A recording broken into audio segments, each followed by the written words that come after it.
Nuestro querido buscador ha tenido una larga y profunda charla con un ser femenino que le ha hecho una gran revelación, la presencia de una fracción del Dios Padre en la mente de los seres humanos. Le ha explicado algunos aspectos sobre dicha relación, la humana y la divina, y ahora sigue caminando por un bonito paraje que le lleva hacia un río con una pequeña cascada.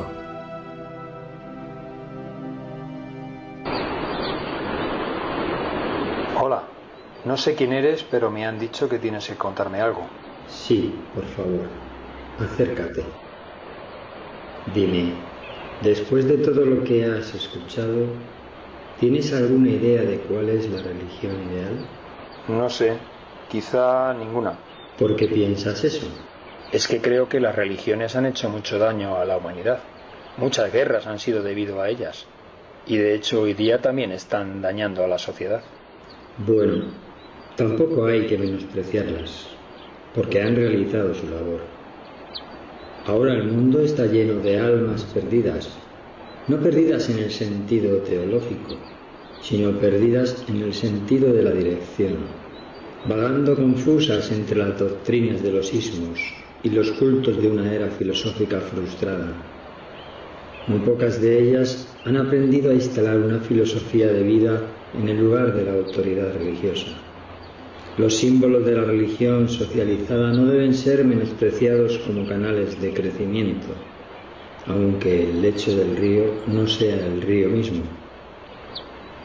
Y por otro lado, la evolución humana y el progreso espiritual actuales apenas son suficientes para hacer que todos los hombres prescindan de una autoridad religiosa.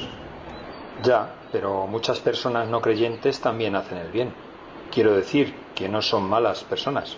Es verdad que muchas características aparentemente religiosas pueden tener su origen en raíces no religiosas.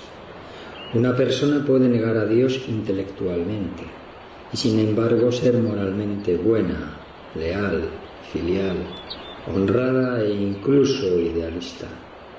El ser humano puede injertar muchas ramas puramente humanistas en su naturaleza espiritual básica y probar así aparentemente sus opiniones a favor de una religión sin Dios.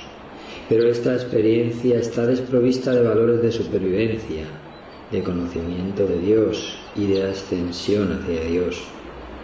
Una experiencia humana de este tipo solo produce frutos sociales, no espirituales. El injerto determina la naturaleza del fruto, a pesar de que el alimento viviente se extraiga de las raíces de la dotación divina original, tanto mental como espiritual. Me acabo de perder. ¿Qué quieres decir? Que las buenas obras de las personas no creyentes en realidad tienen su origen en la presencia espiritual en su mente, aunque ellos no la reconozcan. Pero sin la fe, sin la creencia en un Dios de amor, no hay buenos cimientos que sostengan y hagan crecer el alma. A una persona así se le pueden derrumbar sus ideales de un día para otro, debido a acontecimientos poco o nada comprensibles por su intelecto, el cual no reconoce un fin de orden espiritual y eterno. Aquellos que desearían inventar una religión sin Dios se parecen a los que quisieran cosechar frutos sin árboles o tener hijos sin padres. No se pueden obtener efectos sin causas. Solo el Creador carece de causa. Qué insensatez la del hombre con mentalidad materialista cuando permite que unas teorías tan vulnerables como las de un universo mecanicista le priven de los enormes recursos espirituales de la experiencia personal de la verdadera religión. Entiendo. Pero entonces, volviendo a lo de antes, ¿es necesario tener una religión? Verás, en la evolución normal de los mundos, la experiencia con las religiones humanas es la que desarrolla la capacidad para la recepción subsiguiente de los dones en aumento de la sabiduría divina y de la compenetración cósmica. Ah, comprendo. Es el caldo de cultivo de la evolución espiritual posterior. Es el soporte para la verdadera religión posterior, la religión personal. ¿Religión personal? Así es. La verdadera religión es un amor viviente, una vida de servicio. Es el desapego de la persona hacia muchas cosas que son puramente temporales y banales. Pero esto no conduce nunca al aislamiento social y no debería destruir el sentido del amor. La auténtica religión no le quita nada a la existencia humana, sino que añade, de hecho, unos nuevos significados al conjunto de la vida. Genera nuevos tipos de entusiasmo, fervor y valentía. Debe conducir a la perspicacia espiritual y la consagración leal a las obligaciones sociales comunes de las lealtades humanas. Una de las características más asombrosas de la vida religiosa de verdad es esa paz dinámica y sublime, esa paz que sobrepasa toda comprensión humana, esa serenidad cósmica que revela la ausencia de toda duda y de toda agitación. Esos niveles de estabilidad espiritual son inmunes a la decepción. Pues veo a la mayoría de las personas muy alejadas de ese tipo de religión. Los hombres y mujeres civilizados y modernos temen la idea de caer bajo el dominio de fuertes convicciones religiosas. El ser humano inteligente siempre ha tenido miedo de estar sujeto a una religión. De hecho, históricamente, cuando una religión fuerte y activa amenaza con dominar al ser humano, éste intenta invariablemente racionalizarla, institucionalizarla y convertirla en una tradición, esperando de este modo poder controlarla. Mediante este procedimiento, incluso una religión revelada se convierte en una religión elaborada y dominada por el hombre. Hablas de una religión revelada. ¿Qué quieres decir? ¿Es que tenemos religiones reveladas? Bueno, en realidad me refiero a diversas actuaciones en el planeta de seres de un orden superior, que han traído un conocimiento más cercano a la verdad. ¿Te refieres a profetas, maestros o iluminados de este mundo? Así los pueden ver, pero en realidad son intervenciones de personalidades celestiales, las cuales están previstas y diseñadas para aportar luz a los mundos. Aunque en la mayoría de los casos que me dices son seres humanos, que con mayor o menor acierto han transmitido sus convicciones. Me gustaría saber alguna de esas intervenciones de personalidades celestiales, como tú las llamas. Te diré la penúltima: Jesús de Nazaret. Pero entonces, ¿la religión cristiana que él comenzó, su iglesia, tiene que ver con la religión personal que me estás diciendo? No comprendo. Jesús no fundó la llamada iglesia cristiana, y su principal problema es que crearon una religión sobre la figura del Maestro, incluyendo su resurrección, más que sobre sus enseñanzas. Pero de todas formas ha sido durante casi 2000 años la mejor representante existente de la obra de su vida en la tierra. Sin embargo, las iglesias cristianas actuales se alzan como enormes obstáculos, aunque enteramente inconscientes, para el progreso inmediato del verdadero Evangelio, las enseñanzas de Jesús de Nazaret. Por otro lado, la implicación de la Iglesia en el comercio y la política no tiene excusa. La Iglesia visible debería negarse a continuar obstaculizando el progreso de la fraternidad invisible y espiritual del reino de Dios. Está claro que no se han hecho las cosas como mejor hubieran sido, para beneficio de la humanidad. Aún así, el cristianismo del siglo XX no debe ser despreciado. Es el producto del genio moral combinado de los hombres que conocían a Dios, pertenecientes a muchas razas y durante muchas épocas. Ha sido realmente uno de los más grandes poderes benéficos de la tierra, y por consiguiente nadie debería considerarlo a la ligera, a pesar de sus defectos inherentes y adquiridos. El cristianismo continúa ingeniándoselas para incitar con poderosas emociones morales la mente de los hombres reflexivos. Pero entonces, ¿no hay posibilidad de que las cosas cambien? La gran esperanza de la tierra reside en la posibilidad de una nueva revelación de Jesús, con una presentación nueva y ampliada de su mensaje salvador. que uniría espiritualmente en un servicio amoroso a las numerosas familias de sus seguidores declarados de hoy en día. ¿Qué despertar experimentaría el mundo si tan solo pudiera ver a Jesús tal como vivió realmente en la tierra y conocer de primera mano sus enseñanzas dadoras de vida? Pero actualmente el cristianismo está amenazado de muerte lenta por el formalismo, el exceso de organización, el intelectualismo y otras tendencias no espirituales. En general, las religiones institucionales no pueden proporcionar inspiración ni ofrecer directrices para la reconstrucción social y la reorganización económica inminentes a escala mundial, porque se ha vuelto, desgraciadamente, una parte más o menos orgánica del orden social y del sistema económico que están destinados a ser reconstruidos.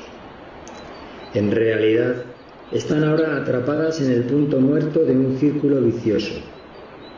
No pueden reconstruir la sociedad sin reconstruirse primero a sí mismas. Y como son una parte integrante tan grande del orden establecido, no puede reconstruirse a sí misma hasta que la sociedad haya sido radicalmente reconstruida. Caramba, qué complejo. Bueno, de todas formas me estás diciendo el problema y hacia dónde debería ir la sociedad, pero no el cómo hacerlo. Solo la verdadera religión de la experiencia espiritual personal puede ejercer sus funciones de manera útil y creativa en la crisis actual de la civilización. Otra vez la religión personal. Pero dime, por favor, más ampliamente en qué consiste. La religión personal es la búsqueda de Dios dentro de uno mismo. Esta religión del espíritu significa esfuerzo, lucha, conflicto, fe, determinación, amor, lealtad y progreso. Por el contrario, la religión evolutiva o de la autoridad exige pocos o ninguno de estos esfuerzos a sus creyentes formales. La tradición es un refugio seguro y un sendero fácil para las almas temerosas y sin entusiasmo que rehuyen instintivamente las luchas espirituales y las incertidumbres mentales que acompañan a esos viajes en la fe de aventuras atrevidas por los altos mares de la verdad inexplorada, en busca de las orillas muy lejanas de las realidades espirituales, tal como éstas pueden ser descubiertas por la mente humana progresiva y experimentadas por el alma humana en evolución. En la tierra vivirán durante mucho tiempo esos individuos tímidos, miedosos e indecisos que preferirán obtener de esta manera sus consuelos religiosos, aunque al ligar su suerte con las religiones de autoridad, comprometen la soberanía de su personalidad, degradan la dignidad de la autoestima y renuncian por completo al derecho de participar en la más emocionante e inspiradora de todas las experiencias humanas posibles, la búsqueda personal de la verdad, el regocijo de afrontar los peligros del descubrimiento intelectual, la determinación de explorar las realidades de la experiencia religiosa personal, la satisfacción suprema de experimentar el triunfo personal de conseguir realmente la victoria de la fe espiritual sobre las dudas intelectuales. Una victoria que se gana honradamente durante la aventura suprema de toda la existencia humana. El hombre a la búsqueda de Dios, por sí mismo y como tal hombre, y que lo encuentra. Hay que imaginar que la existencia mortal consiste en la experiencia misteriosa y fascinante de llevar a cabo la realidad del encuentro entre el ser humano, que tiende su mano hacia arriba, y la divinidad, que tiende su mano salvadora hacia abajo. Ya te entiendo. Me describes dos formas muy diferentes de vivir la religión. ¿Y qué pueden hacer los que están atados a las religiones de autoridad? Hasta que la raza humana no alcance el nivel de un reconocimiento más elevado y más general de las realidades de la experiencia espiritual, un gran número de hombres y mujeres continuarán mostrando su preferencia personal por esas religiones de autoridad que solo requieren un asentimiento intelectual, en contraste con la religión del espíritu, que implica una participación activa de la mente y del alma en la aventura de la fe, consistente en luchar con las realidades rigurosas de la experiencia humana progresiva. La aceptación de las religiones tradicionales de autoridad representa la salida fácil para el impulso que siente el ser humano de intentar satisfacer las ansias de su naturaleza espiritual. Las religiones de autoridad, asentadas, cristalizadas y establecidas, proporcionan un refugio fácil donde el alma trastornada y angustiada del hombre puede huir cuando se siente abrumada por el miedo y atormentada por la incertidumbre. Como precio a pagar por las satisfacciones y las seguridades que proporciona, una religión así solo exige a sus devotos un asentimiento pasivo y puramente intelectual. Entiendo que quieres decir que lo más cómodo para una persona con inquietudes religiosas es someterse a una religión de autoridad o institucional.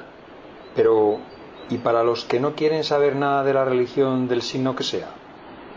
Los hombres y las mujeres modernos e inteligentes rehuyen de la verdadera religión por temor a lo que ésta les hará.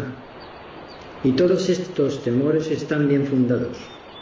En verdad, la religión personal domina y transforma al ser humano creyente, pidiéndoles que dediquen su vida a buscar el conocimiento de la voluntad de Dios y exigiendo que las energías de la vida se consagren al servicio desinteresado de la fraternidad de los hombres. Los hombres y las mujeres egoístas simplemente no quieren pagar este precio, ni siquiera a cambio del mayor tesoro espiritual que se haya ofrecido nunca al ser humano. Cuando éste se haya sentido suficientemente desilusionado por las tristes decepciones que acompañan la búsqueda insensata y engañosa del egoísmo, y después de que haya descubierto la esterilidad de la religión formalizada, solo entonces estará dispuesto a volverse de todo corazón hacia la verdadera religión, que es la búsqueda de la voluntad divina y la consagración de la propia voluntad humana a dicha voluntad divina. Aunque, por otro lado, la propia educación laica podría ayudar a este gran renacimiento espiritual, si prestara más atención a la tarea de enseñar a los jóvenes cómo acometer la planificación de la vida y el desarrollo de carácter. La meta de toda educación debería consistir en fomentar y promover el objetivo supremo de la vida, el desarrollo de una personalidad majestuosa y bien equilibrada. Existe una gran necesidad de enseñar la disciplina moral en lugar de tantas satisfacciones egoístas. Sobre esta base, la religión puede aportar su estímulo espiritual para ampliar y enriquecer la vida humana, e incluso para asegurar y realzar la vida eterna. Comprendo. Solo me queda agradecerte todo lo que me has aportado. Para mí y el resto de mis hermanos que te han guiado en esta aventura, ha sido un verdadero placer contribuir a clarificar todas tus dudas. Y no olvides que, si tú quieres, esto no ha hecho más que empezar. ¿Ah, sí? ¿A qué te refieres? Antes te he hablado de la penúltima revelación, la de Jesús de Nazaret, pero no me has preguntado nada sobre la última.